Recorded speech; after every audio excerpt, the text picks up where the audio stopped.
Welcome to Reader's Guide to Chaos. I'm Hiya. I'm Vama and I'm the co-founder. Hi, I'm Moksha. Hi, I'm Diya. And I'm Nishi. So in today's meeting, we are going to be discussing a book of the month. Sorry, not our book of the month. The book adaptation of this month, Sherlock, with Benedict Cumberbatch. So let's begin our PPTs. I'll go first. So yes, this is not a PPT. This is our Instagram page. And as you should, please go and follow us and like our posts. So you must be wondering, why am I showing you our Instagram page and not an actual PPT? Is because when I realized once I started watching the shows, I had already watched it a few years back. And I personally didn't have the energy to watch it again. Or more frankly, I had more shows that I was more interested in. But here is what I saw and the memes I made of them. So this is the very first scene. And you can see that some of the police officers are discussing the murders, or at that point of time, suicides. And Sherlock just sends like a group text across all of the reporters saying wrong. Like, first of all, that's a very not nice thing of you to do. They are trying to do their job and you are just straight up like, you're wrong. I am right. And how did you send these messages so fast? Like, I want to try that on my classmates. Like he probably has that, application that every typical high school movie has, where suddenly, automatically, everyone gets the same text and everybody's laughing on the same meme. Yes. Okay, so also one thing important to point out, everyone's looking at their phone and just believing it. But this lady in the with the blonde hair in the second row is just so confused, like, who the hell is this person? And that would be my emotion exactly. Like, who the hell is this person who's just sending me wrong? Am I wrong? Are my decisions wrong, or are they wrong? To the next slide or the next story.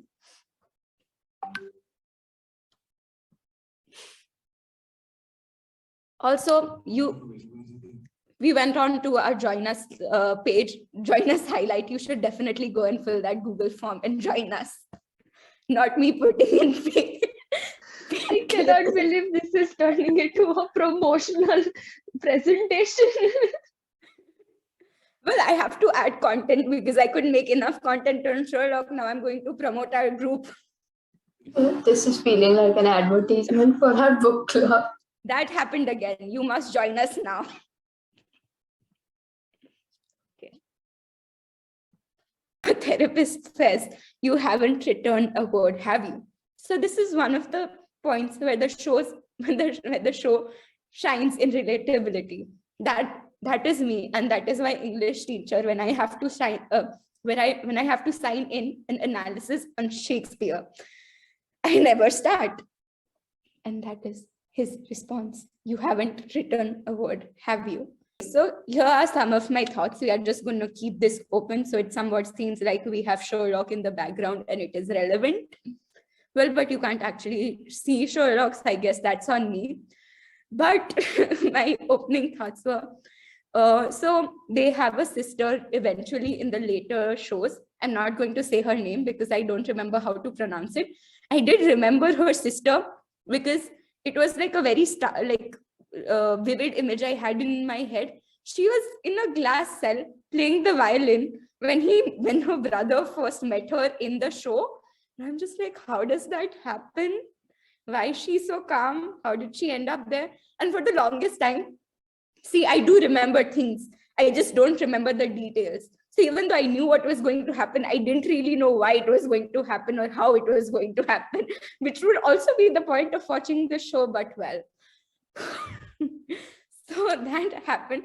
And I didn't remember the details. So I was referring like, oh, I think I'm going to make a PPT on Enola Holmes, and everybody would just be like, Millie Bobby Brown, because that's not her name. It starts with E and ends with S, but it is not Enola in the show.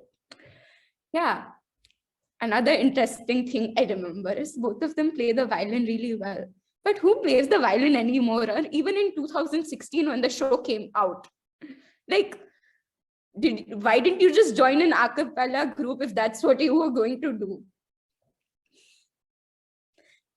And you must know the man is creative, because from what I understand, he created some of his own lyrics or reminiscence in the show, not the movie, sorry, in the show. So I'm like, so maybe if you're not a detective, you could have a career playing the violin.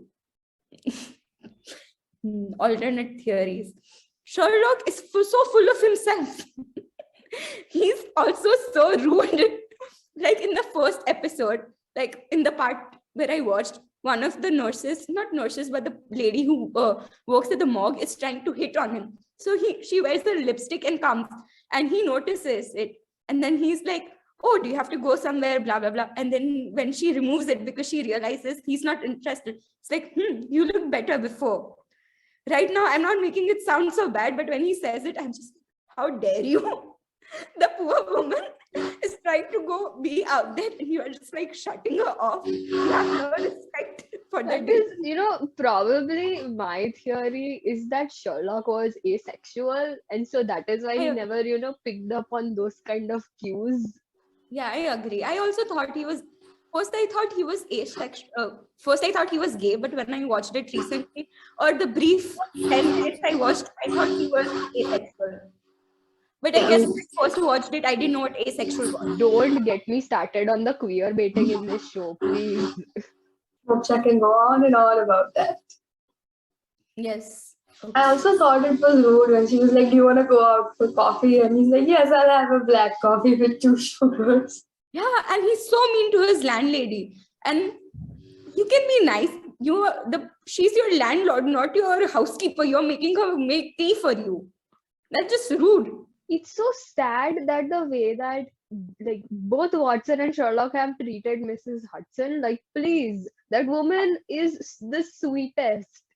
And in the later seasons, I don't know if I'm mixing one of the Sherlock movies, but I think there's something mentioned about her wealth, and Watson wants to get like a certain car of hers, and there's like, he eventually gets it. I'm like, if you're loaded, why are you keeping up with this weird man? He's not very normal in any sense, but like you could easily go out, but like what kind of trauma do you have that you have to keep up with him? Yeah, so now I think I'm going to wrap this up in a Sherlock manner where no one can understand why I did it, how I did it, should I have done it. And the only difference is I won't be giving any witty explanations. So thank you. And I will. And since our Instagram page has been on display for so long, please follow us and like our content. Okay, Can I start? This was one of the, very, very amazing presentations I have ever seen in my life. Hands down. I tip my hat. Don't do that here. Okay, so this is my slide on Sherlock Holmes. So I'm going to talk about the characters and how I feel they should be ranked. So first of all, these are the characters I'm going to rank, and some of them, yeah. So there's Sherlock Holmes, Dr. John Watson, Mary Marston, Mycroft Holmes, Inspector, oh god, I'm sorry for my spelling mistakes. And then there's Jim Moriarty, Mrs. Hudson, Molly Hooper, and of course, Sherlock Holmes' sister, who I cannot describe enough. But I'm sorry to interrupt, but did you also not read her name because you also don't know how to pronounce it? yeah, and by the way, I actually did not wait. Let me continue. I'll tell you later. I'm sorry. I just had to. I was glad I'm not. No, you'll know what I want to say about her in the later slides because I've written about her. Wait. So first we start with Dr. John Watson. So I liked his acting more than Sherlock Holmes, because first of all he serves as the audience and that he can project himself, and he's a very realistic human. So he's not like Sherlock Holmes, who has a very big ego and does not respect others and everything. So he's a nice person with a lot of trauma. He's suffering from the military and everything. And then, of course, Sherlock Holmes. He's neurotic, rambling, is out of the world. and his detective skills are, they're good. And then there's Jim Moriarty. So he basically is a character who plays on his own rules, and he even dies on his own terms. So he does not ever give up, and it is Sherlock. Only Sherlock Holmes has the satisfaction of truly outwitting him. And then there's Mycroft Holmes, who's fourth, I guess.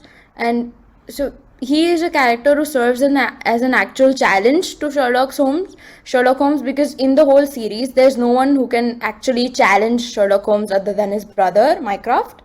And so he had to actually serve to humanize Sherlock's character, because Sherlock was shown as invincible. He could not compare to anyone. Even his detective skills and everything, the way he solved the crimes and everything. So Mycroft was the one who was basically humanizing Sherlock, saying that he is a human after all, and he does have some weaknesses. And he also Sherlock was also outsmarted by Mycroft a couple of times. And then there's Molly Hooper. So she's basically an interesting character, but her intentions were misunderstood by Sherlock for the longest time ever. And then there's Greg Lestrade. So he is working in the police. So he plays off, he's an overbearing personality, and he does not accept Sherlock as much, but he tries to work with him however he can. And then there's his sister. I do not want to pronounce her name whatsoever.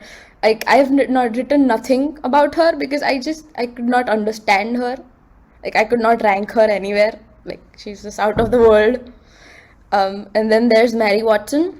So Mary was character who was unique in her own terms, because she was actually a former intelligence agent. So like, no one knew her identity, but then she had to change her identity because in order to flee from the people who were chasing her. So that was pretty good. And then last is Mrs. Hudson. So she was an excellent character in her own way, but she didn't really have anything to prove. Like, her character didn't come out well, like her personality or anything, and she was just there. Like in video games, you have a non-player character, NPCs. I don't know. She was just there. Wow, this is getting way too brutal now. I know. So these Not you are like telling Mrs. Hudson is a like NPC. no, I'm not like, she please. was sweet and You're everything, so and she did. sweet. Yeah, she did serve Sherlock Holmes and everything, but like the other people, like Jim Moriarty, Sherlock Holmes, Dr. Watson, she did not have her personality like come out. She was just serving Sherlock and helping Sherlock and blah blah blah. And I also kind of felt bad for her but then I also blamed her in the end, that why do you listen to him always? Stand up for yourself, please. Then, so like, she's the least like So, ranked. Like, I agree. I feel like she was there just to like serve the plot.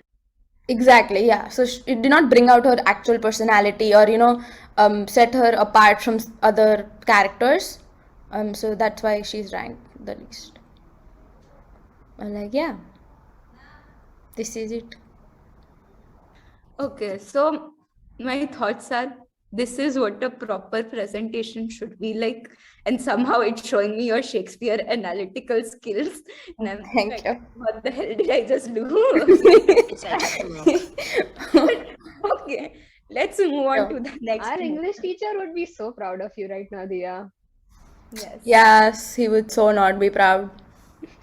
We should send this recording to him. Definitely. I think he'll be proud. We are proud.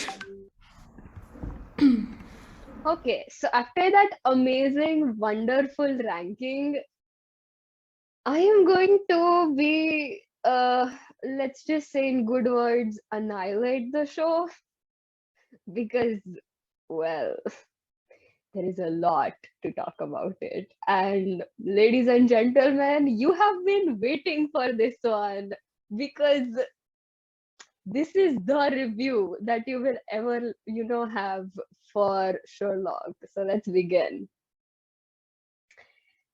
Starting off, here is why I hated BBC Sherlock. Just to be clear, this is the British Wala version and not any other versions of Sherlock. Of course, it is by me, Moksha. Now, first thing, John Locke and crazy fangirls. I cannot stress this enough, but my God, was I have seen so many young girls go crazy on the fact that the showrunners thought it was a good idea to, do queer baiting, and then people just found John Locke as like the couple of their dreams. And there are so many weird, messed up, and screwed up word vomits written on Wattpad about John Locke. So that is one. Second is these two did not even have like good chemistry. Like randomly Watson is just picked up from a bench by some, so these people did not even have like chemistry. Like some random acquaintance of Sherlock just picks up Watson from a park, and then Sherlock and Watson just become like roommates in the same episode within like not even 5 minutes. Like they aren't even given like a plot line, storyline, nothing. They just exist now. So that is one. Then we go to reason 2. Reason 2 is it got so boring. Like I swear to God, it was so boring when I say that, because when I started watching the show, I am a person who loves binge watching. So as you can see, I have watched 80 plus shows because, well, I have nothing else to do in my life, so this is entertaining. But I have watched 80 plus shows in like last 2 years because lockdown. Anyways, so I think I can judge or I can rate a show when it comes to, writing, directing, acting, because I have myself done acting for 5 years, so I know how it works. This show was just a hot mess when it came to, the direction and script writing, because like who in their right minds writes a script and writes a script where there are zero clues given to the audience. The audience does not even know half of the things that happened in a case, and then Sherlock from somewhere just gets a clue and he's just termed like the mega genius that he is. Like, please develop a plot, please. It was so frustrating to just be like, I don't even know how this random clue appeared. Like, it is not even shown, it is not even remotely shown. And then Sherlock just from somewhere, just like off screen, knows some information and gets it. And then let's talk about the bingeability of this. I don't think that's a word, but I will make one. 1 hour long episodes are okay, because I have watched limited series where there were hour-long episodes and I have binge watched those. But those are very entertaining because they kept me thinking what will happen next. This was a 20-minute plot stretched out into a 1 hour 15-minute, 1 hour 30-minute show run. And it just it was just stretched out like a chewing gum. It was like so bland after a point. I'm like, please save me from this. I love the chewing gum metaphor and just how you like Same here. casually added. nice. Like I acted for 5 years, like a small flex. You're like Yeah. throwing your flex is like salt and pepper. Yeah, and I love the details how a 20-minute plot was stretched out to 1 hour. This is so true, because it is actually like that. There are shows like they have a 20-minute 20-minute show run, but that just feels so small because there is just so much in them. And sometimes I feel like there are some shows that have 45-minute time run, and I would feel like maybe an hour-long episode would have been better, because I would have liked to know the characters more. I would have liked to spend time with those characters more. Here, literal opposite things happened. Okay, then we go to reason 3, and this is probably a sad reason why I don't like the show, is because of the poor representation of women in general. Like, that, like, when the show was released, I guess in 2012, and it was till 2016 that it ran. I'm not sure about the time, but I guess that's the point. There were so many other shows that had good female leads. There were so many other shows that had interesting female characters. And yes, Sherlock Holmes is predominantly Sherlock Holmes because, well, it is in the name. But there are very interesting female characters. Like, I have read Sherlock Holmes, a few stories, and those had really interesting female characters. Even, Sherlock's own sister is a very interesting character in the books.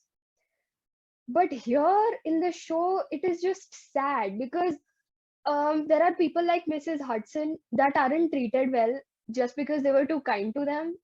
Then there are people like Irene Adler that literally were attracted to Sherlock because he solved the case. I would also like to talk about Mary Watson. Now, Mary Watson could have been a very interesting character if her story was developed, if her plot was developed, but she dies. She literally dies after a few episodes, and I'm like, what's the point of introducing a character if you are not going to develop a story? Like, please, what is this? And lastly, reason I don't even know at this point because I am so tired of talking about Sherlock, but let's talk about the scene. The scene that I'm talking about is from the episode A Scandal in Belgravia. And here we see Irene and Sherlock figure out, a nearly impossible case with confusing things like a couch randomly appearing in countryside and people on a Skype call on a countryside, which is very confusing. Plus, the show was written like the script writers were high because the timeline makes no sense. Like, I don't know if it was day or if it was evening. I don't know if it was the next day because the timeline is just so blurry in this show. And so the basic plot is, someone gets killed, and the person who is driving the car apparently goes to Sherlock without the car that he drove till that place, which is very weird. But I was like, okay, maybe the guy is shocked. These two come together and come up with an analogy that is that a car backfires and from a boomerang blow a man dies. There were no clues, there were no evidences, and how does a person get killed from a boomerang? Please, what if even the car exploding could have been better than a freaking boomerang? Because how does a person get killed by a boomerang? And I mean, that is one part where I was frustrated by the show, and I was like, please, I need to stop watching. And then Irene comes with that dialogue and she gets attracted to Sherlock Holmes. And that's the point where I was like, please, this is the last time I'll be talking about Sherlock Holmes. Because, I can't with this show. I can't. And I know there are people who love this show, but I don't care because this show was very bad when it came to the script writing, when it came to direction. Even the showrunner has been known to producing very, very bad shows. He is known for producing bad shows. And so this was just a byproduct of his amazing career. I'm so sorry I'm roasting that man right now, but this was not good. This was not good. Sir Arthur Conan Doyle would have been so displeased by this because this was a hot mess. He would have And hung himself. Seriously. No, Diya, he would probably, have killed himself. I think you're right. probably. But I got a bit aggressive. I don't. But this show deserved it. Okay, like this show deserved it. Okay, Anyways, so- that was my presentation. And- Honestly, there were 4 different people who have told me that, you know what, dude, you watch so many shows, go watch Sherlock. It's really nice. I was like, okay, 4 people told me maybe the show is nice. And Benedict Cumberbatch is a really good actor. So I was like, maybe the show might be nice. And a lot of people have talked about it. And it was like very famous, like very, very famous. So I was Yeah. like, yeah, probably it would be very nice. And I go with such high expectations in life to what? To get disappointed, to hit rock bottom. Now we have Vama, who probably will bring this show in a different light. Before Vama explains her opinions, I would like to pull a Sherlock and say to all Sherlock lovers, you're wrong. Okay, just so we don't get sued by criticizing the show, the showrunner should not be suing us. Vama's smart. Also, if you're going to do that, I watched it many, many years back, so don't come for me. And just to appease the fangirls and people who actually like the show, I'm going to tell you guys why Sherlock is the best character, even though I've only watched 1 episode. Before you start your presentation, Loki is the most aesthetic till now. Vama, I think that is precisely the reason why you like Sherlock Holmes. Effort, my God, I could never. Thank you. I won the best presentation in 1st grade, so those skills paid off. Vama showed us the first slide. We are like, here, you get the award for the best presentation. We will bow out. We don't need to do this. So here I've listed some reasons why Sherlock is best is an overstatement, why he's a good character. I feel that Benedict Cumberbatch is a really good actor and he was very well casted. And the character itself, while not very well written in the show, is unique and he's kind of a genius alongside being charismatic, observant, and interesting. And of course, he's the title character.